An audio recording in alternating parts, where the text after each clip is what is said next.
Amigos de Agenda Parlamentaria, un gusto estar con ustedes. El 50% o quizás más de la carga procesal en nuestro país responde a juicios por alimentos, un problema latente que enfrenta nuestro país. Vamos a hablar sobre este tema y cómo se está trabajando en el Parlamento con la congresista Ana María Solórzano, que es representante de Gana Perú y también pertenece a la región Arequipa. Congresista, un gusto estar con usted. ¿Cómo estás? Para mí el gusto, muchas gracias. Bueno, decía en la presentación de que la mayor parte de esta carga procesal, o sea, de los juicios que tenemos en todo el Perú, es por alimentos. Así es. Efectivamente, tenemos una gran carga procesal ante un Poder Judicial que tiene que atender. Y muchos de ellos son temas muy sensibles, como es el tema de alimentos, en los cuales hay que priorizar y dar la celeridad del caso, puesto que se trata obviamente de alimentos y no solamente lo que significa el alimento del niño, ¿no? Vale decir su educación, su vestimenta, el derecho que tienen todos los niños a la educación, etcétera, y a recrearse. En ese sentido, y teniendo en cuenta la gran cantidad de procesos pendientes todavía por resolver y que muchas veces, por muchos años, hemos tenido procesos de alimentos que duran hasta 8 años, 7 años, 2 años. Normalmente el abogado te dice, tú vas a ganar el proceso de alimentos porque teniendo una partida de matrimonio y de una partida de matrimonio, perdón, una partida de reconocimiento que por parte del padre siempre vas a tener un monto, pero el tema va en cuánto dure ese proceso, entonces hasta que no se determine, y ese es un problema que teníamos antes de la dación de esta norma. Claro. Fue un proyecto que presentamos. Ya lo tenemos como una norma a partir del 2011, se promulgó y se aprobó en el Congreso el primer año que fuimos parlamentarios, una iniciativa que cuando fui obviamente abogada tuve que lidiar con este gran problema. Usted ha litigado mucho en esos temas. He litigado bastante en tema de alimentos y efectivamente faltaba eso. Entonces, ¿qué sucedía? Algunos abogados pedían esta asignación anticipada como una medida cautelar que el Código Civil te da la potestad. Pero había muchos procesos, como vemos que son en la mayoría, un 80, 90%, que si el abogado se olvidó o no lo solicitó, y obviamente la parte no tiene por qué saberlo, porque justamente va donde un experto en el derecho. ¿Y qué pasaba con aquellos procesos donde no solicitaba el abogado, se olvidaba en pedir esta medida cautelar que el código te daba como facultad? Tenía que esperar ese niño y esa madre a que culmine el proceso, es decir, muchos años, para ver cuál va a ser el monto, y hasta que no determine una sentencia, el monto, desde el 0 hasta el 60%, desde el 1 hasta el 60%, que es lo máximo que se da en alimentos, ese niño tenía que verse perjudicado. Así que hicimos algo muy práctico, modificamos el artículo 675 del Código Civil y el 608 y estipulamos aquella persona, aquel proceso de alimentos que no cuente con ese pedido y que el juez obviamente tiene que en sus manos, el juez de oficio va a dar esa asignación anticipada, que es algo quizás muy pequeño, muy sencillo en un proceso, algo muy técnico, pero muy importante en ese niño y en la atención que le vas a dar a ese niño. Así que a partir de ese momento, todo proceso de alimentos que ingrese, es decir, a partir del 6 de diciembre del 2011, todo proceso de alimentos que ingresó como nuevo al Poder Judicial, el juez de oficio, al momento que admite a trámite la demanda, inmediatamente dice, este niño va a recibir tanto porcentaje hasta que al final nosotros determinemos cuánto le vas a dar, el 20, el 30, el 40, el 50 o el 60. Pero hasta que no nos pongamos de acuerdo y hasta que no se haga la sentencia, ese niño no tiene por qué esperar, así que tú como padre le vas a dar este pequeño monto, ¿no? Se fijó 200 soles, me parece, de manera inicial. Normalmente es a criterio del juez, ¿no? 200 soles es realmente un monto al menos significativo para que al menos pueda cubrir, pero no es lo ideal. A las finales, en cada proceso y dependiendo también de la posibilidad económica de la parte demandada, es decir, del padre de familia, que es prácticamente los que son los más demandados, muy pocas veces son, es al revés, las mujeres, y que los padres se queden a cargo de los niños, entonces es un promedio, ¿no? ¿Y cómo se está implementando esta norma? ¿Ya, digamos, se está acatando por parte del Poder Judicial? Claro que sí, hemos visto ya muchos procesos, hemos tenido también un intercambio de opiniones y reuniones con los que a las finales aplican, es decir, los jueces, los que aplican justamente esta medida. Y efectivamente sí ha habido gran aceptación, digamos, por parte de la población, de las madres de familia, que ven realmente al menos cubierto esa necesidad de sus propios hijos, ¿no? Ya se viene aplicando, definitivamente que sí. Hay muchos temas más que hay que corregir en el tema de alimentos y lo que realmente queríamos nosotros como legisladores es solucionar este problema de alimentos. Tenemos muchos casos también de algunos jueces que a las finales, terminado un proceso de alimentos, por más medida cautelar, por más obligación, por más obligación que tenga el demandado, no lo hace, a las finales termina en un proceso penal. Entonces muchas veces se aplaudía de que efectivamente haya una denuncia de omisión de asistencia familiar y al final es este padre irresponsable terminado en la cárcel, pero no resolvías el problema de lo que es alimentos. Entonces hemos trabajado también otra modificatoria en el registro de deudores alimentarios, que ya existe por cierto, pero no tenías realmente en un registro plasmada la cantidad real de deudores que tenemos el día de hoy. O sea, si por ejemplo el Ministerio Público tenía como número de deudores 3.000 deudores, ¿no? Es un ejemplo. Y tú ibas al registro y nada más veías 300. Entonces tú dices, oye, ¿cómo vas a tener...?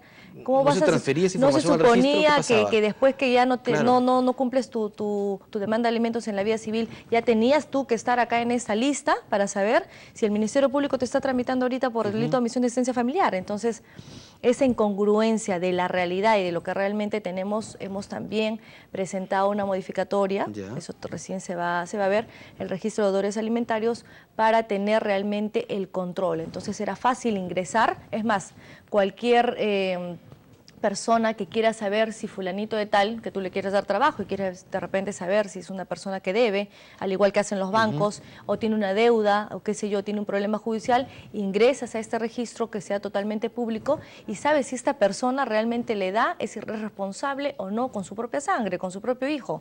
De repente no paga, de repente es una persona irresponsable que te quiere vender una imagen, ¿no?, de padre responsable, cuando a la final tú ingresas inmediatamente al registro. Hasta el propio sistema bancario le podría denegar algún tipo de crédito, ¿verdad? Lo que queremos tampoco es bloquearlo, ¿no? Porque a la final si bloqueamos de tal forma que no le permita a él acceder a un tipo de trabajo, ¿con qué va a responder económicamente ese niño? Pero sí de una manera, digamos así, presionar para que cumpla con su obligación, más allá que le corresponde un derecho al niño, es su propia sangre, ¿no?, su propio hijo.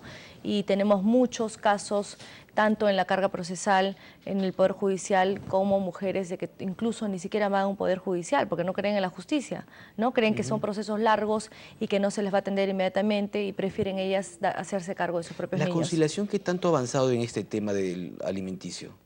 Ahí hay un tema, nosotros aprobamos aquí en el Congreso de la República con opiniones favorables de diversas instituciones, como es también el Poder Judicial, respecto a eliminar la conciliación en los procesos de violencia, ¿no?, de violencia familiar.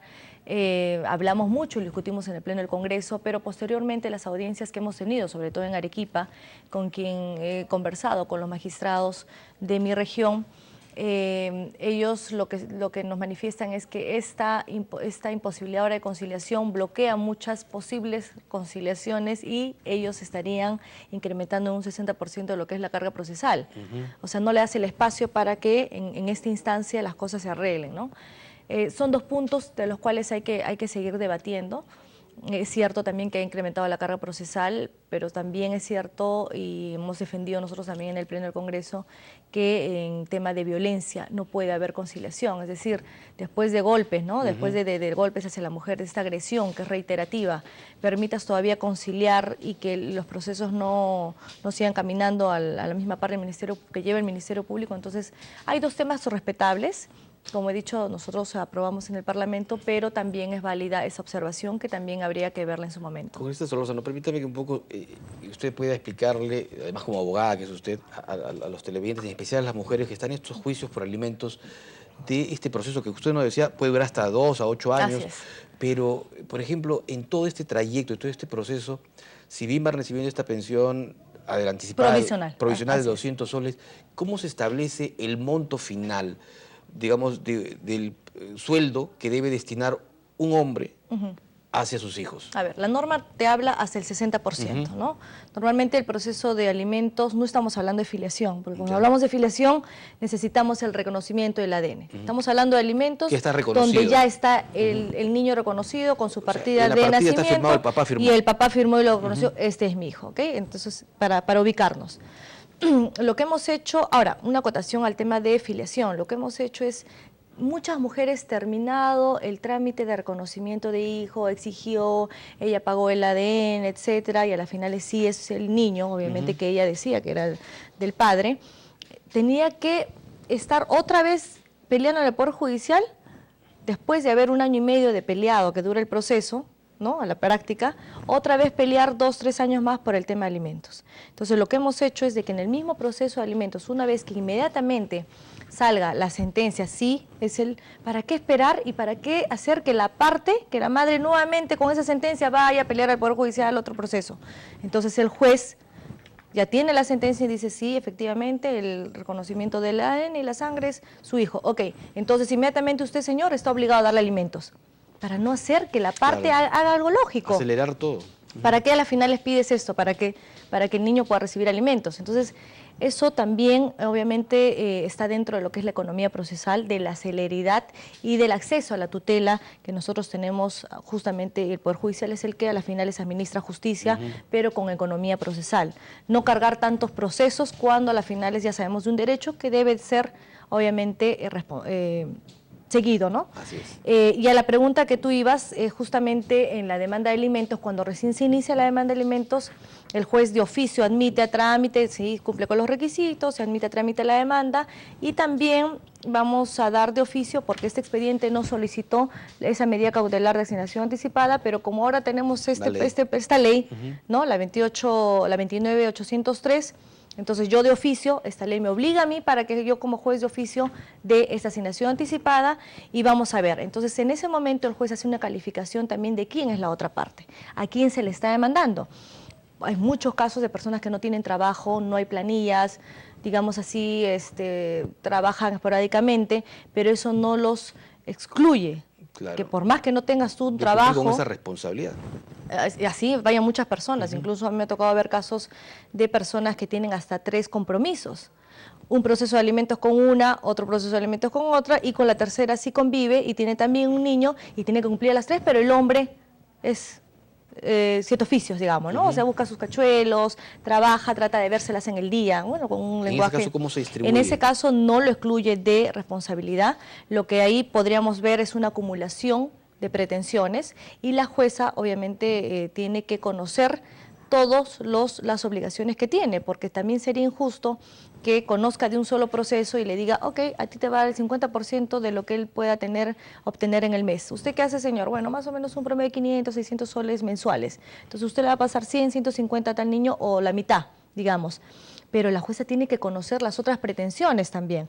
Entonces, en el proceso también es importante comunicar, y que la parte comunique a través de sus abogados que existen otras obligaciones para poder hacer una repartición justa y que los otros niños también puedan tener. Esos son casos que tenemos muy comunes en el Perú. Personas que se hacen, obviamente, son irresponsables y tienen todavía muchos hijos con diferentes personas, pero creo que hay que, para todo ello, el mensaje que queremos dar el día de hoy es actuar con responsabilidad, ¿no? Planear definitivamente el tener un niño, traerlo al mundo, estar en la capacidad económica y evitar pues este tipo de procesos, ¿no? Que al final, como legisladores, nosotros estamos obviamente en la obligación de atender y dar la mejor viabilidad jurídica para los niños. Correcto, congresista Ana María Solórzano, le agradezco mucho por estar aquí, por haber sido bastante didáctica, y seguramente hay mucha gente que enfrenta problemas de ese tipo, y que sin duda va a seguir los consejos que usted le ha dado. Ok, a ustedes muchas gracias. La congresista Ana María Solórzano, representante por Arequipa de Gana Perú, nos explicaba de cómo se está trabajando aquí en el Parlamento sobre los procesos por alimentos.